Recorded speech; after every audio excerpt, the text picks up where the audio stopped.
Good day, grade 8 learners. Today, we're gonna discuss about Module 8, linear equations, its forms, graphs, and trends. In this module, we're gonna have graphing linear equations of A, any 2 points, B, x and y intercepts, and C, the slope and the point of the line.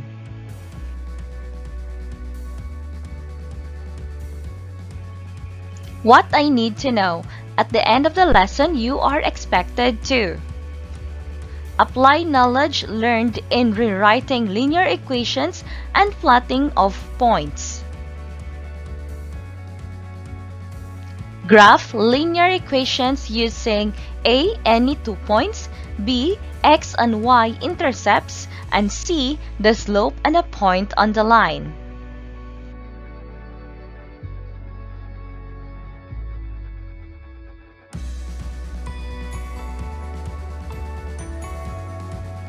What's in? We have to recall that linear equation in two variables can be written in standard form, which is ax plus by equals c, and also in slope-intercept form, which is the form of y equals mx plus b. What's new?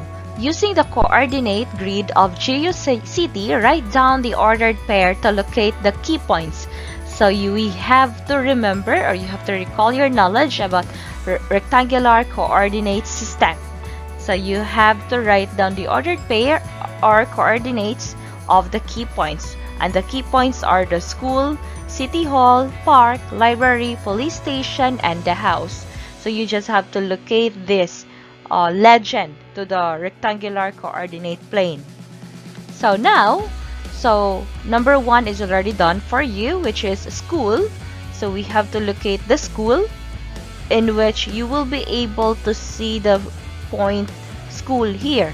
So the ordered pair is, so based on our previous knowledge, in order to know the points or the plot or the ordered pair, so we have to locate sa x-axis, then followed by the y-axis. So atong tan-awon asa siya natungod sa x-axis. So as you can see, natungod siya sa positive 2 and natungod siya sa 1 sa y-axis. So that's why our coordinate is 2 and 1, and always put it inside a parenthesis. And now, let's locate for City Hall. So this is the symbol for City Hall. So as you can see, we can see here the City Hall. So now, unsa kaha ang mga points sa City Hall. So again, unahon na to siya pag-locate sa asa siya natungod sa iyahang x-axis, then followed sa y-axis. So natungod siya sa asa dapita? Yes, sa negative 5, and sa iyahang y-axis natungod siya sa, alright, yes, it's negative 2. Therefore, our ordered pairs are negative 5 and negative 2 for City Hall. And now let's move on to the park. So let's locate the ordered pair. Let's locate the park. So the ordered pair is, alright, are you sure? Yes, it's negative 4 for the x-axis, and for the y-axis, it's positive 5. Therefore, our ordered pair is negative 4 and 5. Alright, now let's have the library. So here is the library, the symbol for library. So the plotted coordinates or the ordered pair is, atong tan-awon asa nagtungod sa x-axis, yes, it's negative 3. And for the y-axis, yes, it's negative 6. Therefore, it is negative 3 and negative 6 for the ordered pair. Now, let's have the police station. Alright. So here, you can see the police station. And natungod siya sa positive 4 and negative 4. So that's its ordered pair. And it is located in quadrant 4. So the school is located in quadrant 1, the city hall is located in quadrant 3, the park is located in quadrant 2, the library is located in quadrant 3, the police station, as what I have said, it is located in quadrant 4. And last but not the least, the house. So where do you think it is located? Which quadrant? Alright, yes, it is in quadrant 1. And the ordered pair is, tanawo na to, asa siya nagtungod. Alright, it is in positive 6 of the x-axis, and for the y-axis, it's in positive 4. So the ordered pairs is 6 and 4 for the house. Alright, that's it. So I believe you were able to recall now your knowledge about the rectangular coordinate system. Now let's move on. What is it? You have learned in the previous lesson that a linear equation can be either in the form of y equals mx plus b or ax plus by equals c. And take note that one method of graphing linear equation is using 2 points. Graphing linear equation using 2 points, it is a solution to a linear equation in 2 variables, which is an ordered pair, in which it also satisfies the equation. When it is graphed, these solutions form a straight line. So let's take this example, graph the equation y equals 2x plus 1 using any 2 points. So the first step that we are going to do is to assign random values for x and solve for the corresponding values of y. So it means nga kanang, we have the equation y equals 2x plus 1. In order for us to solve for it, so mag-assign rata kunog any values of x. So it could be 1, 2, 0, 5, negative 5. So any values of x. So we can be able to solve for the values of y. So in this case, we will have, for example, we will take x equals 0 and x is equal to 1 to solve for y. But again, just take note that you can just assign any values of x. So we were already able to assign values of x in which we considered x is equal to 0 and x is equal to 1. So now let's solve it by substitution. So we have here the equation y equals 2x plus 1. So let x is equal to 0. So we will substitute the value of x, which is 0, to the equation y equals 2x plus 1. And then we have to simplify. So we will have y equals 2 times 0 plus 1 as we substituted it. So let's simplify. It will now become y equals 0 plus 1 because 2 times 0 is equal to 0. And our value of y is equal to 1. Therefore, if x is equal to 0, then our y is equal to 1. So the ordered pair for this is 0 and 1. Okay, and don't forget to put it inside the parentheses. So now let x is equal to 1. So substitute again the value of x to our equation y equals 2x plus 1. So we will be able to have y is equal to 2 times 1 plus 1. And after that, we will simplify. So we will have y equals 2 plus 1. And the value of y is equal to 3. Therefore, if x is equal to 1, then we will have y is equal to 3. And so our ordered pair is 1 and 3. So now we already have these 2 ordered pairs. And now we will have the next step. So after finding the ordered pairs of the 2 points, so a while ago we were already able to solve it using when we assign the value of x. So now we're gonna plot the points to our rectangular coordinate plane and connect them. So we will be able to see it. So we have here the ordered pair 0, 1. So we plotted it here. So and the ordered pair 1, 3. So as we connect the two ordered pairs, so we will be able to form a straight line. So therefore, it is a linear equation. So in this case, you were able to graph the equation using 2 points. So when we say 2 points, duha kuno ka ordered pair. So that's why gitawag siya graphing using any 2 points. Alright, so I hope it is clear. Now let's proceed to the next example. Now let's have the second example. Graph the equation 2x plus y equals -4 using any 2 points. So as you can see, this is in the form of standard form, which is in ax plus by plus equals c. So this time, para mas easier to solve, we need to change it to this equation into the y equals mx plus b, or the slope-intercept form. So the answer is y equals -2x minus 4. And how did we get it? So based on your previous lesson, our previous knowledge in the previous lesson, in transforming a standard form to slope-intercept form, all you have to do is just to get the additive inverse of 2x para ang mahibilin sa left side kay si y, og matransfer nato si 2x sa right side. So, and add both sides. So in this case, we will add both sides by -2x, which is the additive inverse of 2x. So, mahimo na siya -2x plus 2x plus y equals -4 plus -2x. Then after that, we have to cancel.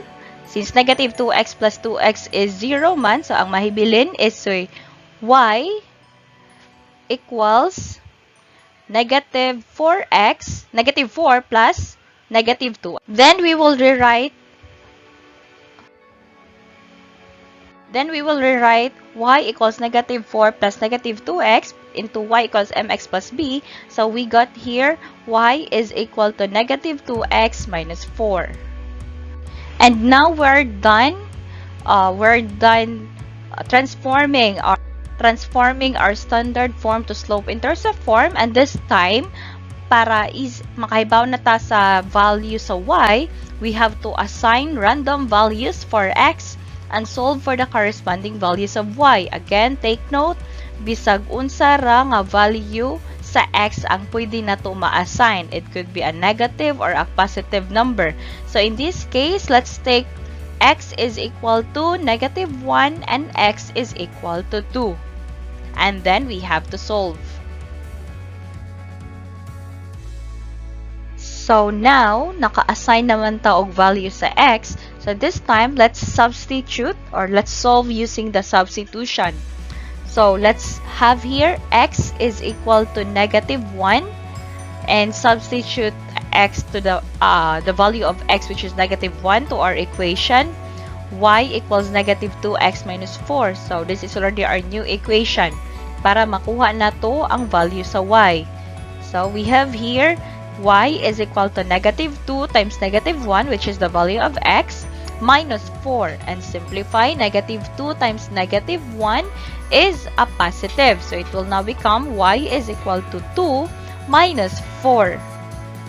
And 2 minus 4 is equal to -2. Therefore, if x is equal to -1 di, then our y is equal to -2. So the ordered pair is -1 and -2. So that's for if x is equal to -1. Now this time, if x is equal to -2, let's substitute this value to our equation once again, which is y equals -2x minus 4. So we will be able to have y is equal to -2 times 2, which is the value of x, minus 4. Then -2 times 2 is a negative. So we will have y is equal to -4 minus 4. And as you can see, remember our knowledge, your knowledge in subtracting integers. So, with opposite sign. So, in this case, opposite man ang sign, no? So, negative diri sa pikas, nin diri kay positive sa pikas. Sa ato ang negative ang minuan, ang subtrahend is the positive. So, this time, based on our knowledge, so, ang atuang operation which is subtraction, mahimo siyang addition, and our subtrahend will now become negative. So, it's the opposite of the sign niya. So, may muna siya negative. Therefore, our new equation will be y is equal to negative 4 plus negative 4. So, as we solve, it is equal to negative 4 plus negative 4 is negative 8. So, we just copied the sign which is negative, and then we add the numerical value. So, in this case, if x is equal to 2, then y is equal to negative 8. Therefore, our ordered pair is 2 and negative 8. Again, do not forget to put the ordered pair inside the parentheses. So now we were already able to get the ordered pairs as we solved the problem a while ago. So this time, we're gonna plot it and connect in the coordinate plane. So here, we have the ordered pair negative 1 and negative 2. So the first thing that you are going to do is to locate for negative 1 in the x-axis. So, diri ang negative 1. Then, since naman siya value sa y-axis, which is negative 2, so, move ta downwards. So, atuas ang ipon pa downwards. That's why, diri na to siya giplot. Ang negative 1 and negative 2. So, this time, for 2 and negative 8, same as what we did in the first ordered pair. So, we have to locate first sa x-axis, ang value sa x-axis, which is the positive 2. And then, since naaman siya value sa y-axis, which is negative 8, so still the same, paubos ta, negative 8. Since it's negative, so we're going to ihap ta downwards. So, 1, 2, 3, 4, 5, 6, 7, 8. So, that's why, natungod siya sa 2, then natungod siya sa negative 8 sa y-axis. So, that's why diri na to giplot si 2 and negative 8. And then, as we connect them, we were able to form a straight line in which nagslant siya. Nagslant siya sa left. So, a while ago, we talked about graphing linear equation using any 2 points. So, this time, we're gonna talk about intercept. But what is really an intercept? So, in our standard of living, it means to stop and catch something or someone before that thing or person is able to reach a particular place. So, mao na siya meaning sa intercept. However, algebraically, we have here the x and y intercept. So, in which it means that x-intercept is a point on the graph where y is 0, while the y-intercept is a point on the graph where x is 0. So, sa Bisaya pa, ang x-intercept ko no is, ang point ko no siya sa graph na to in which ang y kay 0, so therefore ato ang x kay na ay value and ato ang y is 0. If sa ordered pair pa siya. While the y-intercept is point ko no siya sa graph in which bali na sad. Ang x na sad ang 0, ang y na sad ang naay value. So, if you know where the line crosses both the x and y axis, you can use these points to graph the linear equation. So, I will show you in a while how are we going to graph using the x-intercepts. Are you now ready? You have to be ready. Alright? So, let's have this example. Graph the linear equation y equals to x plus 1 using the x and y intercepts. Ganina, we were able to graph a linear equation using any 2 points. This time, we're gonna have the y and x intercepts.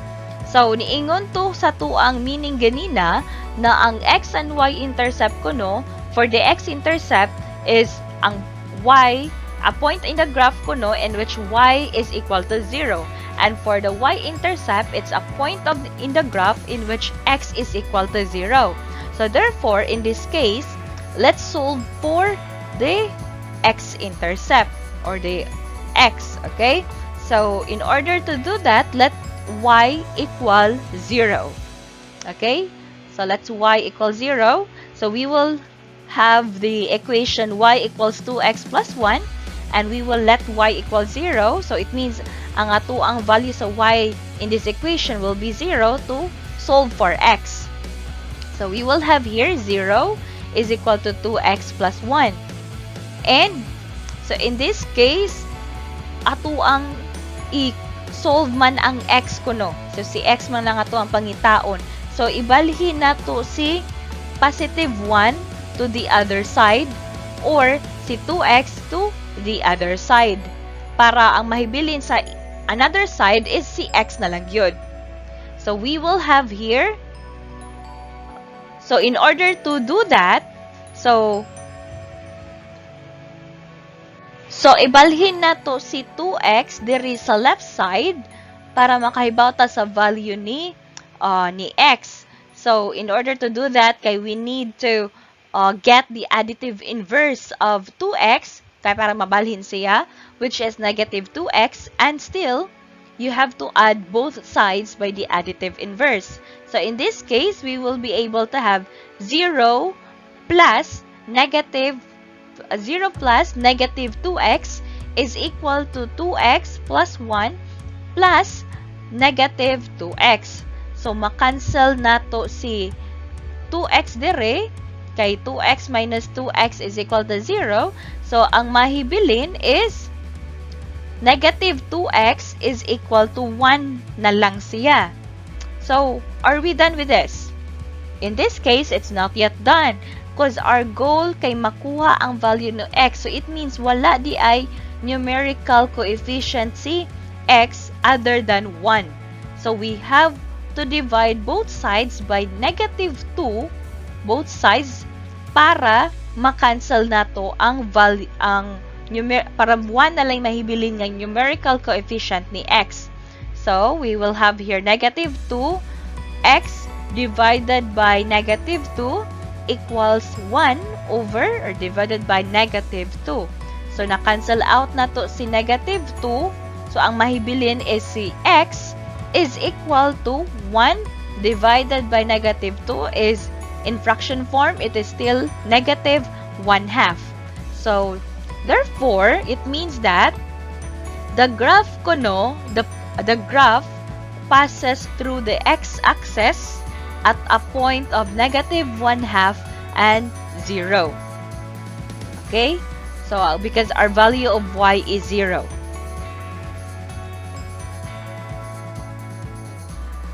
So, a while ago, we were able to solve for the value of x or the x-intercept. This time, we're gonna solve for the value of our y-intercept. So, in order to do that, we will let x is equal to 0. So, the value of x is equal to 0 this time para makuha nato ang value ni y.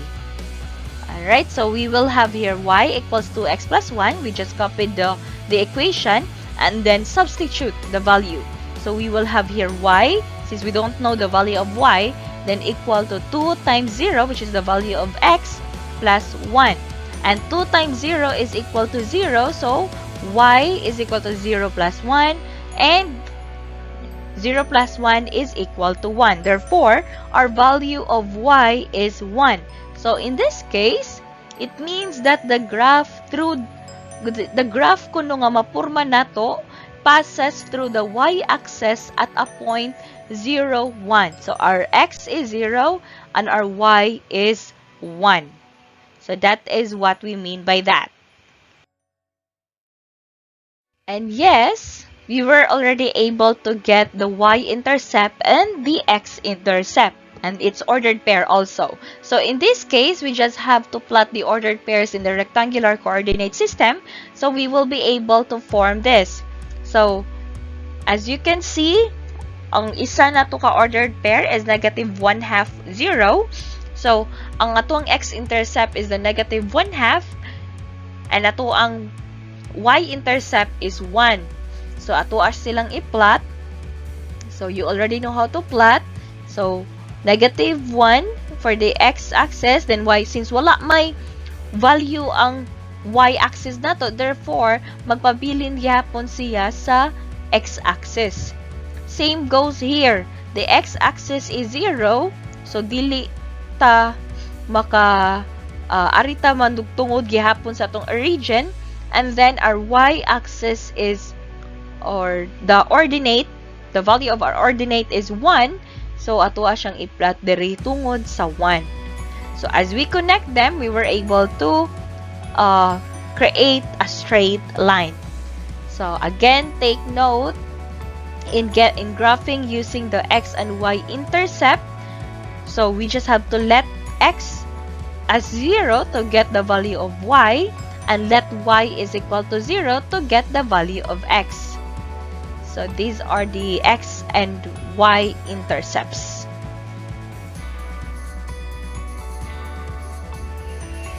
Now, let's have the second example.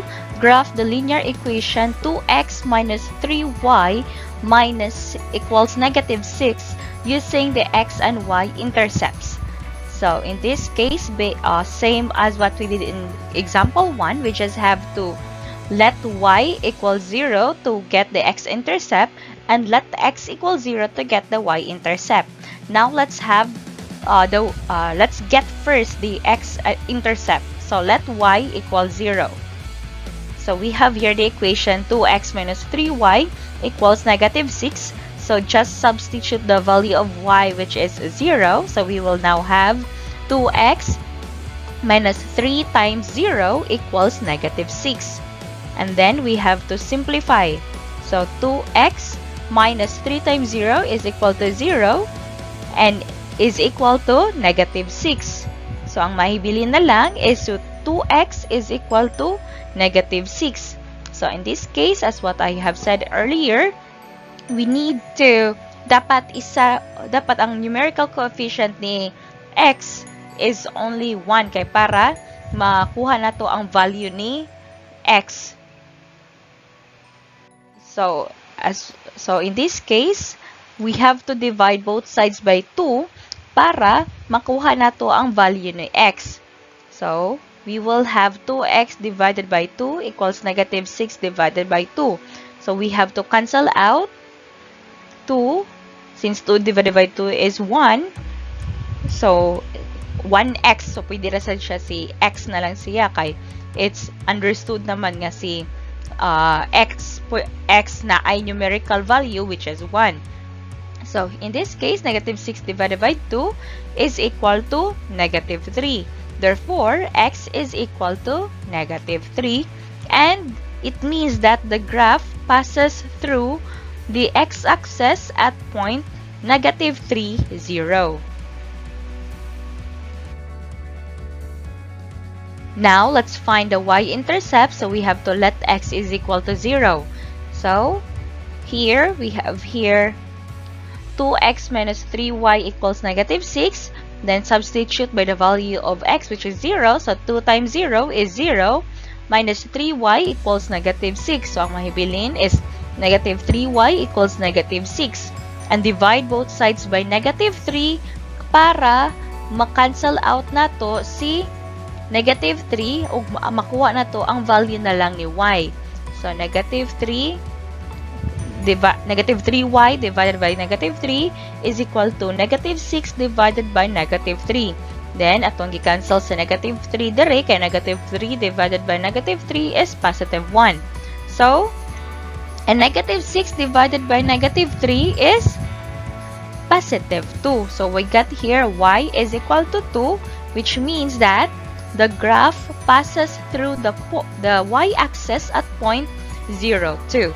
So, remember that one. Now we were already able to have our intercepts or the ordered pair. So now we're gonna plot those points in our rectangular coordinate plane. So we will be able to plot it. So negative 3, 0. Plot na to diri. And 0, 2. Plot sa na to diri. So kay ba na taon sa pag-plot. So again, for negative 3, 0 nga ordered pair, pangitaon sa nato si negative 3 sa x-axis. Then since wala may value si y, so ari na siya magpabilin gihapon sa ato ang x-axis. And then for 0, 2, since wala may value si x, so gikan sa atong origin and then move upward since positive man si 2. So connect them and we will be able to form the line. Alright? So that is the graph of the equation 2x minus 3y equals negative 6 using the x and y intercepts. We were now able to graph linear equation using any 2 points, also the x and y intercept. At this point, let us graph linear equation by using the slope and a point. And this can be done by plotting first the given point, then finding the other point using the slope. We are going to use the formula slope is equal to the rise over run, or m is equal to rise over run. Now let's have our first example. Graph the line passing through the point 1 and negative 1, whose slope is m is equal to 3 over 4.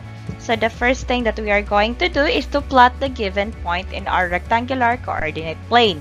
So let's plot 1 and negative 1. So let's find this out. So since we have our x-ordinate, which is 1, so we have to move to the right since it is positive. And our y-ordinate, which is 1, negative 1, so we have to go downward. So we need to move downward. So that's why we plotted the point here. So 1, negative 1.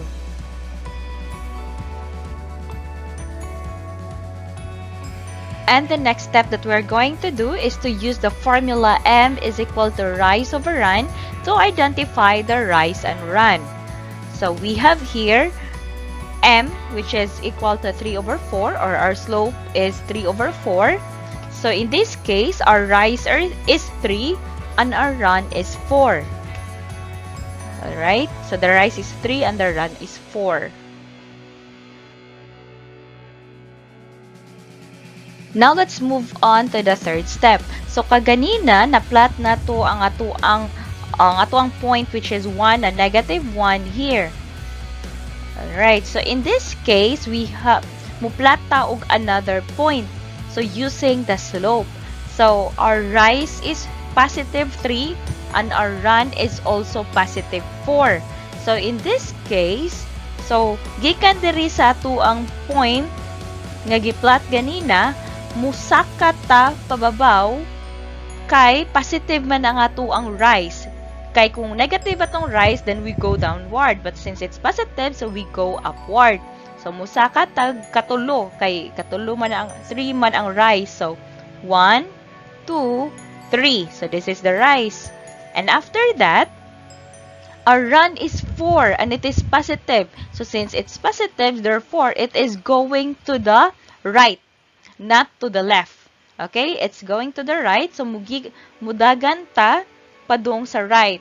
Gikan sa katong gikan ta nag-rise og katulo. So 1, 2, 3, and 4. Alright?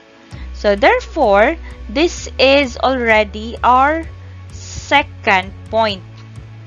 So this is our first point, the 1 and negative 1. And then our second point is, what is our second point?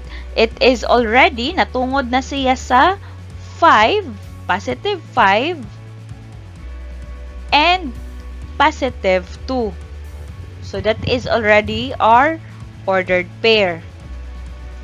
So take note, if the rise is positive, you move up and down if it's the opposite sign. If the run is positive, you run to the right and left if it is negative. So this time, we're going to connect the first point and the second point. So this is the connected line already. So our first point, which is 1 and -1, and our second ordered pair, which is 5, 2. So we connect them to make a line. So this is already the line.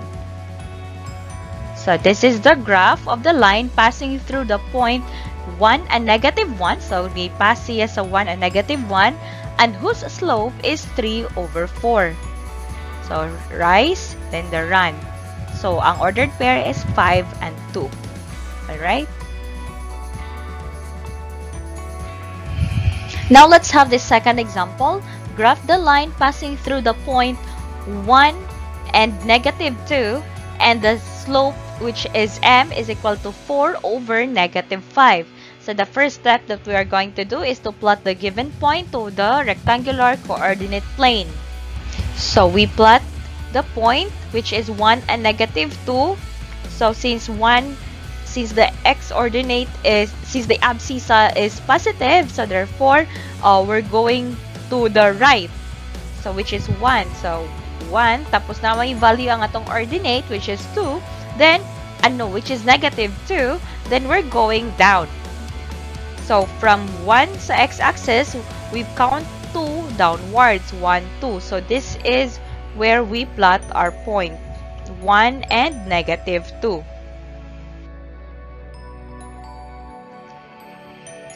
Second step is to use the formula m is equal to rise over run to identify the rise and run. Same as what we did in example number 1. So we have here m is equal to 4/5. So our rise is 4, and our run is -5. Now we already finished plotting the point 1 and -2. So here is the plotted points, and now we are going to plot another point using the slope. So using the rise over run. So as you can see, our rise is 4 and our run is -5. So in this case, since the rise is +4, so we're going to go upward. So we have to count 4 units going up. 1, 2, 3, 4. So, and our run is -5. So in this case, it's negative. So therefore, we're going to run to the left, not to the right anymore. So 5 units to the left. 1, 2, 3, 4, and 5.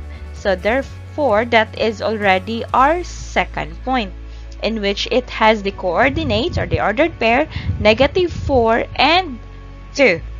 So, and then we connect it to create the line.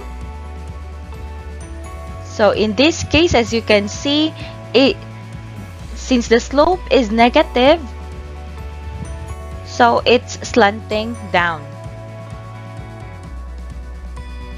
So that's it on graphing a linear equation using any 2 points, the x and y intercepts, and a point and a slope.